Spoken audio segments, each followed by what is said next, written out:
तो जैसा कि लास्ट एपिसोड में हमने देखा था कि यान जियांग को जिंगशान को इंटेरोगेट करने के बाद ये पता चला कि अदरवर्ल्ड की स्पिरिट रेल्म के डीमंस मॉर्टर रेल्म पर अटैक करना चाहते और साथ ही उन लोगों ने नॉर्दर्न कॉन्टिनेंट में अपना बेस भी बना लिया था। स्पिरिट रेल्म के डीमन अपनी मैजिकल पावर का यूज करते हुए किसी को भी कंट्रोल कर सकते, तो यान जियांग को अपने मॉर्टर रेल्म को बचाने के लिए प्लानिंग बनानी पड़ेगी। इसी दरमियान मिस यान उसे मिलने बुलाती है। वो यान जियांग को अपनी फैमिली मीटिंग में ले जाना चाहती थी ताकि वो यान जियांग को अपना फियांसे से बताकर किंगपिंग के साथ अपनी एंगेजमेंट को ब्रेक कर सके। तो यान जियांग भी उसकी हेल्प करने के लिए तैयार हो गया। अब आगे तो इस एपिसोड की शुरुआत में हम देख पाते हैं कि यान जियांग रात के समय जीरोआन से मिलने पहुंच गया। जीरोआन तुरंत ही उससे पूछ रही थी कि बताओ क्या तुम्हें उस मास्क वाले बंदे के बारे में कोई जानकारी मिली है। यहाँ पर यान जियांग काफी ज्यादा हैरान था कि जीरोआन अभी तक जाग रही, ये तो उस मास्क वाले पर्सन के बारे में जानने के लिए काफी ज्यादा बेकरार है। मगर अफसोस मैं इसे बता ही नहीं सकता कि वो बंदा खुद मैं हूँ। तो जीरोआन से कहने लगा कि मैंने उसके बारे में पता करने की कोशिश की, मगर फिलहाल तो मुझे उसके बारे में कोई इन्फॉर्मेशन हासिल नहीं हुई। जो सुनते साथ ही जीरोआन के चेहरे पर की स्माइल गायब होकर वो मायूस हो गई। वो कहने लगी कि मुझे पता था तुम्हें उसके बारे में कोई इन्फॉर्मेशन नहीं मिलेगी क्योंकि वो बंदा काफी ज्यादा मिस्टीरियस है। मैंने तो तुम्हें बेवजह ही परेशान कर दिया। जिस पर यान जियांग कहता है जीरोआन तुम नाराज मत हो, देखो मैं तुमसे वादा करता हूँ कि मैं जरूर से उस बंदे को ढूंढ निकालूंगा। तो जीरोआन ने भी उसकी बात मान ली। वो कह रही थी कि तुम कई दिनों से कड़ी मेहनत कर रहे और मैंने तो तुम्हारा ठीक से शुक्रिया भी अदा नहीं किया। कम से कम मैं तुम्हें चाय पीने के लिए इनवाइट तो कर ही सकती हूँ। जो सुनते साथ ही यान जियांग भी तुरंत ही उसके पास जाकर बैठ जाता है। वो कह रहा था कि मैं यहाँ पर एक खास मकसद से आया था। मैं जानता हूँ तुम्हारी बॉडी में दो डिफरेंट एनर्जीज की कॉन्फ्लिक्ट हो रही, तो मैं उसे ट्रीट करना चाहता हूँ। सो अगर तुम्हें मुझ पर यकीन है तभी जाकर इस पिल को कंज्यूम करना। यहाँ पर जीरोआन तो ये सब सुनकर काफी ज्यादा हैरान थी क्योंकि उसके बॉडी में मौजूद दो डिफरेंट एनर्जीज के कॉन्फ्लिक्ट के बारे में उसने आज तक कभी किसी को नहीं बताया था। ये बात उसका एक ग्रेव सीक्रेट थी। तो फिर ये बात यान जियांग को कैसे पता चली? इसलिए वो यान जियांग से पूछने लगी कि आखिर तुम्हें ये बात कैसे पता चली कि मेरी बॉडी में वाटर एंड फायर एट्रीब्यूट्स के क्लैशेस हो रहे हैं। जिस पर यान जियांग स्माइल करते हुए उससे कहने लगा कि जीरोआन तुम्हारा ये हस्बैंड काफी ज्यादा स्मार्ट है, मेरे पास हीलिंग का गहरा नॉलेज है, तो तुम्हारे एट्रीब्यूट्स के कॉन्फ्लिक्ट का ये सीक्रेट मेरी नजरों को धोखा नहीं दे पाया। जो सुनते साथ ही जीरोआन काफी ज्यादा ब्लश करने लगी क्योंकि यान जियांग ने फॉर द फर्स्ट टाइम अपना हक जमाते हुए उसे ये बताया कि वो उसका पार्टनर है। और अब यान जियांग उसने लाई हुई यिन यांग स्पिरिट पिल उसे कंज्यूम करने के लिए बताने लगा। वो कह रहा था कि मैं जरूर से तुम्हारी इस प्रॉब्लम को सॉल्व कर दूंगा, बस तुम्हें मेरी इस ट्रीटमेंट पर बिलीव करना होगा। तो जीरोआन भी उसकी बात मानते हुए तुरंत ही उस पिल को कंज्यूम कर लेती है। यहाँ पर उस पिल के एब्जॉर्ब होते ही जीरोआन की बॉडी से बहुत ही स्ट्रॉन्ग एनर्जी रिलीज हो रही थी। वहीं पर यान जियांग ने भी अपना एक आर्टिफैक्ट बाहर निकाल लिया। यहाँ पर उसने एक स्पिरिट आरी को फॉर्म कर लिया था जो कि सीधे जीरोआन के माइंड स्पेस में एंटर करती है। उसके कॉन्शियस माइंड में फायर फिनिक्स और कोल्ड पाइथन के दरमियान काफी ज्यादा क्लैशेस हो रहे थे। इनफैक्ट जीरोआन को भी इसमें इमेंस पेन फील होने लगी। जो देख यान जियांग उसे बताता है कि तुम्हें इस मेथड में तुम्हारी माइंड स्पेस के शटर होने का एहसास होगा, लेकिन ये बस एक डिल्यूजन है, तुम्हें बस थोड़ी देर के लिए इस पेन को सहन करना होगा। तो जीरोआन भी उसकी बात मान गई और काफी देर बाद उस यिन यांग पिल ने उसके माइंड स्पेस में यिन यांग सिजिल को फॉर्म कर लिया जो कि दो डिफरेंट एट्रीब्यूट को आपस में मर्ज कर सकती। साथ ही उसकी बॉडी से उसका आइस पाइथन भी बाहर आ गया जो कि अब एक ड्रैगन में बदल चुका था। वो ड्रैगन वहाँ पर अपनी स्ट्रॉन्ग एनर्जी को रिलीज करते हुए इस कमरे में मौजूद हर एक चीज को फ्रीज कर देता है, जो देखकर ही यान जियांग भी कंफ्यूज हो गया क्योंकि जीरोआन की बॉडी में मौजूद आइस एट्रीब्यूट काफी ज्यादा डोमिनेटिंग बन चुकी थी। तो तुरंत ही अपने मास्टर से पूछने लगा कि क्या मैं जीरोआन की इस इलनेस को कभी ट्रीट कर पाऊंगा? जीरोआन की ब्लड लाइन ने मेरी इस ट्रीटमेंट को रिस्पॉन्स करना चाहिए था। जिस पर सोड फेरी जवाब देते हुए कहने लगी कि ब्लड लाइन इवोल्यूशन में कोई दिक्कत नहीं आएगी क्योंकि ये लड़की काफी ज्यादा टैलेंटेड है, मगर तुम्हारी इस ट्रीटमेंट की वजह से उसका आइस पाइथन इवॉल्व होकर एक आइस ड्रैगन में तब्दील हो गया। बस दिक्कत ये है कि आइस ड्रैगन की ब्लड लाइन बहुत ही भयानक इंटेंस कोल्ड एनर्जी को पजेस करती, ये तुम्हारे अंदर मौजूद इटर्नल सोड मेरिडियन को डैमेज कर सकती है, यानी कि तुम इस बंदी के साथ फिजिकली इन्वॉल्व नहीं हो पाओगे। अगर तुमने ऐसा किया तो तुम्हारी इटर्नल सोड मेरिडियन मेरिडियन इस आइस ड्रैगन की वजह से पूरी तरह से शटर हो जाएगी। तुम्हारे पास बस एक ही ऑप्शन है, तुम अपनी इटर्नल सोर्ड मेरिडियन को पूरी तरह से इवॉल्व होने तक इस बंदी के साथ फिजिकल रिलेशन नहीं बनाओगे, और इसमें दिक्कत ये है कि तुम्हारी शादी अधूरी रह जाएगी। अपने मास्टर के मुंह से ऐसी बातें सुनकर यान जियांग को काफी ज्यादा शर्म आने लगी। वो कहता है मास्टर मुझे भी उन चीजों की कोई जल्दी नहीं, खैर 01 वैसे भी मेरी वाइफ है तो वो भी मेरा इंतजार कर लेगी।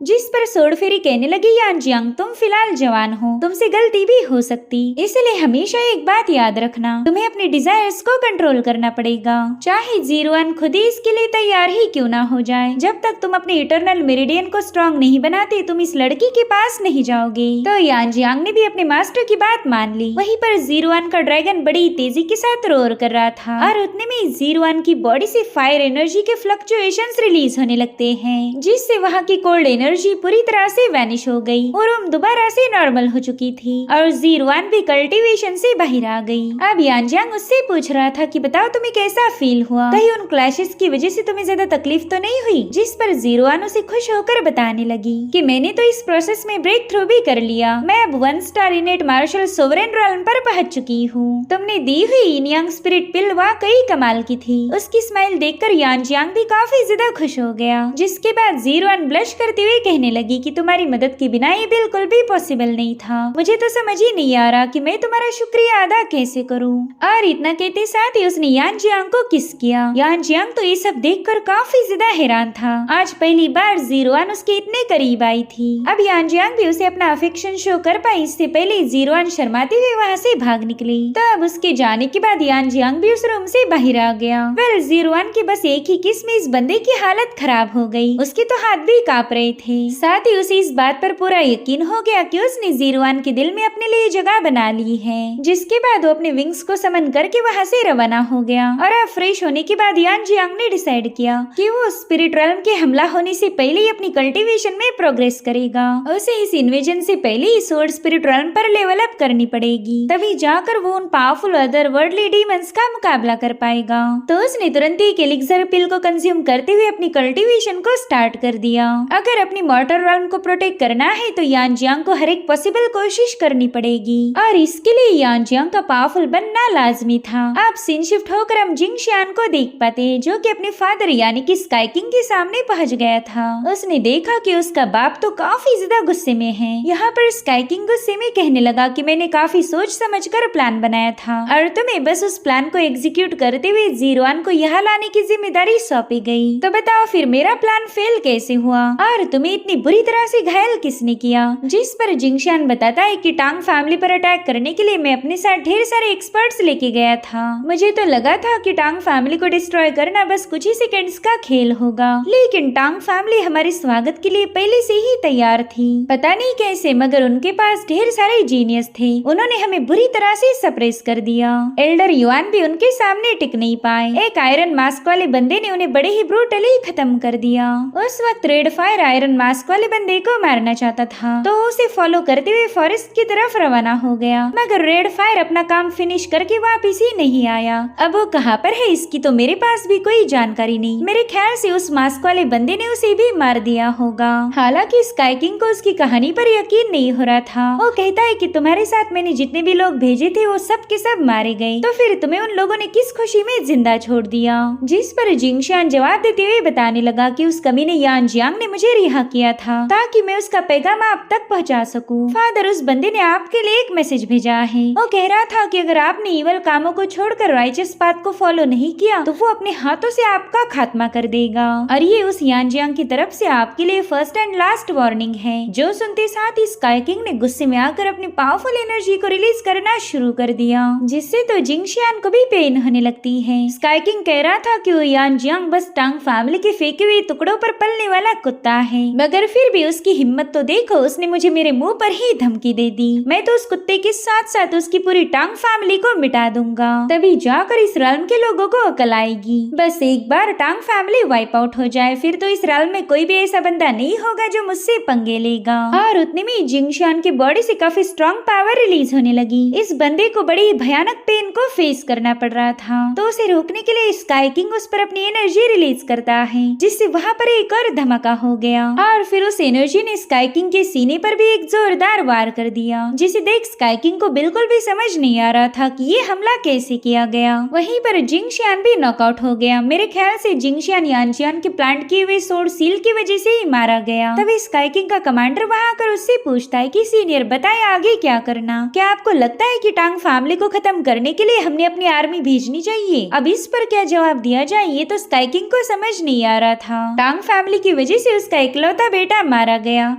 इसलिए वो फिलहाल कंफ्यूज है कि टांग फैमिली से बदला लिया जाए या फिर पीछे हटा जाए। आप सीन शिफ्ट होकर हम यान जियांग को देख पाते हैं, जो कि रात भर कल्टीवेट करके अपनी आंखें खोल लेता है। वो कह रहा था कि मेरे ख्याल से यहीं पर रुकना सही होगा, मैं ऑलरेडी काफी ज्यादा थक चुका हूँ। और उतने में उसे ट्रेजर पवेलियन की मास्टर यान का पैगाम मिला। वो कम्युनिकेशन बीड के जरिए यान जियांग को बता रही थी कि स्पिरिट ट्रेजर केव के लोग आ चुके हैं, तो हमें आज ही उनसे मिलने जाना पड़ेगा। उन्होंने हेवनली इमॉर्टल पवेलियन का लोकेशन फिक्स किया है, जो कि रेडमून सिटी के बॉर्डर के पास है। तो यानजियांग भी उसके साथ जाने के लिए तैयार हो गया। वेल यहाँ पर यानजियांग उसका फियांसे बनकर जाने वाला है, तो तुरंत ही अपने विंग्स को समन करते हुए सीधे यान के पास पहुँच गया। ये लोग हेवनली इमॉर्टल पवेलियन के सामने आ चुके थे। यानजियांग देखता है कि ये बंदी तो काफी ज्यादा नर्वस हो रही, तो उससे कहने लगा मिस यान आप बिल्कुल फिक्र मत कीजिए, यहाँ पर कोई गड़बड़ी नहीं होने वाली, और अगर कोई मसला हो भी गया तो मैं हूँ ना, मैं आपको प्रोटेक्ट करूंगा। मिस यान ये सुनकर थोड़ी इमोशनल हो गई, क्योंकि यानजियांग ने हमेशा ही इस बंदी की मदद की थी। इधर यानजियांग कह रहा था कि चलो मेहमानों से मिलने का वक्त हो चुका है। अब यहाँ पर यानजियांग को मिस यान के फियांसे बनने का नाटक करना था, तो उसने तुरंत ही मिस यान के सामने अपनी आर्म ऑफर की, ताकि ये दोनों बिल्कुल एक कपल जैसे नजर आए। जिसके बाद ये लोग उस पवेलियन के हॉलवे में एंटर कर चुके। यहाँ पर यानजियांग मिस यान से कह रहा था कि आप स्पिरिट ट्रेजर केव की मेंबर हो, ये बात तो मुझे पहले बिल्कुल भी पता नहीं थी। जिस पर मिस यान कहने लगी कि मैं इस फैमिली की इलिजिटिमेट डॉटर हूँ, जिसके चलते मेरी मदर को मुझे लेकर सेपरेट रहना पड़ा, क्योंकि उस फैमिली में उनके साथ बिल्कुल भी अच्छा बर्ताव नहीं किया जाता था। तो मैं बचपन से ही मेरी मदर के साथ रहते आई हूँ। जब मैं 20 साल की हुई उसी वक्त मेरी मदर की मौत हो गई, तब से मैं पूरी तरह से अकेली पड़ गई। मेरे फादर तो मेरी मदर से काफी ज्यादा प्यार करते थे, लेकिन स्पिरिट ट्रेजर केव में उनके पास भी कोई खास अथॉरिटीज नहीं थी। उन्हें तो मेरे अंकल्स ने हमेशा डोमिनेट किया। इनफैक्ट मेरे फादर उन लोगों के सामने अपनी ख्वाहिशें भी जाहिर नहीं कर पाते, तो मेरे फादर ने मुझे उनकी फैमिली से दूर रेडमून सिटी में भेज दिया, ताकि मैं यहाँ के ट्रेजर पवेलियन को संभाल सकूं। मगर उनका असली मकसद तो मुझे उनकी फैमिली से दूर रखना था, क्योंकि वो लोग काफी ज्यादा मैनिपुलेटिव हैं। उतने में ही यानजियांग उससे पूछने लगा कि आपकी जिस किनपिंग के साथ शादी फिक्स होने वाली है, मैं उस बंदे के बारे में जानना चाहता हूँ, क्या आप उसे बिल्कुल भी पसंद नहीं करती? जिस पर मिस यान जवाब देते हुए बताने लगी कि मैं बस एक ही बार किंगपिंग से मिल पाई हूँ, तब मुझे पता चला कि वो कितना ज्यादा गुस्से वाला है। साथ ही उस बंदे का कैरेक्टर भी बिल्कुल बेकार था। मुझे तो अपनी पूरी जिंदगी उसी के साथ बितानी थी, तो मैंने उसके बारे में जानकारी हासिल करना शुरू कर दी, और तभी जाकर मुझे उस किंगपिंग के सारे डर्टी सीक्रेट्स पता चल गए। वो बंदा काफी ज्यादा बेरहम है, कमजोरों के लिए उसके दिल में कोई जगह नहीं। न जाने कितनी ही लड़कियों की जिंदगियों को उसने बर्बाद कर दिया। उसने उन लड़कियों को फिजिकली टॉर्चर किया, जिसके चलते उन सभी ने उससे तंग आकर अपनी जान दे दी। अगर सिंपल शब्दों में बताया जाए तो बंदा एक जेंटलमैन बिल्कुल नहीं है। वो बिल्कुल नहीं जानता कि लड़कियों की रिस्पेक्ट कैसे की जाए। तो ऐसे बंदे को मेरा पार्टनर बनाने की बजाय मैं जिंदगी भर सिंगल रहने के लिए तैयार हूँ। यहाँ पर यानजियांग समझ गया था कि ये बंदी कितनी ज्यादा परेशान है, तो वो उससे कहने लगा कि मिस यान आप मुझ पर ट्रस्ट करके मुझे अपने साथ लाई हो, तो मैं आपसे प्रॉमिस करता हूँ कि मैं आपको बिल्कुल भी डिसअपॉइंट नहीं करूंगा। मेरे होते हुए ये लोग आपको कोई नुकसान नहीं पहुँचा सकते। यहाँ पर मिस यान जानती थी कि यांगजियान कितना ज्यादा पावरफुल है। उसने पहले भी 2 बार मिस यान की जान बचाई थी, और आज भी वो उसे निराश नहीं करेगा।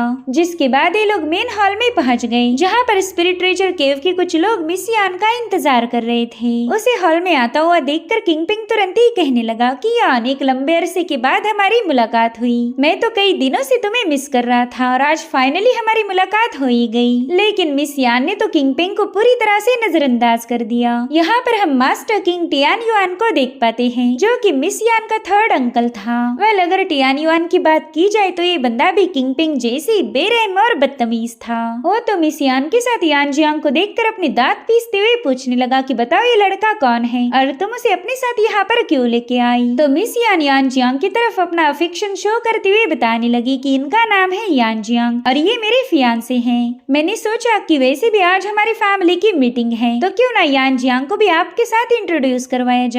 जिस पर टियान युआन कहने लगा कि यान, क्या तुम्हें वाकई ऐसा लगता है कि तुम ये फालतू ट्रिक शो करके अपने थर्ड अंकल को उल्लू बना पाओगी? मैं जानता हूँ तुम किंगपिंग के साथ रिश्ता तोड़ने के लिए सारी चाल खेल रही। जिस पर मिस यान जवाब देते हुए कहने लगी कि भला मैं आपसे झूठ क्यों बोलूंगी, वैसे भी किंगपिंग के साथ अभी तक मेरा रिश्ता तय नहीं हुआ था। मैं यान जियांग से प्यार करती हूँ और इनके अलावा किसी और से कभी शादी नहीं करूंगी। जो सुनते साथ ही टियान युआन गुस्से में कहने लगा कि अपनी बकवास बंद करो। तुम अच्छे से जानती हो कि तुम्हारी लाइफ के डिसीजन कौन लेगा, ये अधिकार तुम्हारे पास तो बिल्कुल नहीं। सो अब यान जियांग इस खड़ूस अंकल से डील कैसे करेगा, ये तो हमें अगले एपिसोड में ही पता चलेगा। Thank you so much for watching. Bye bye, take care.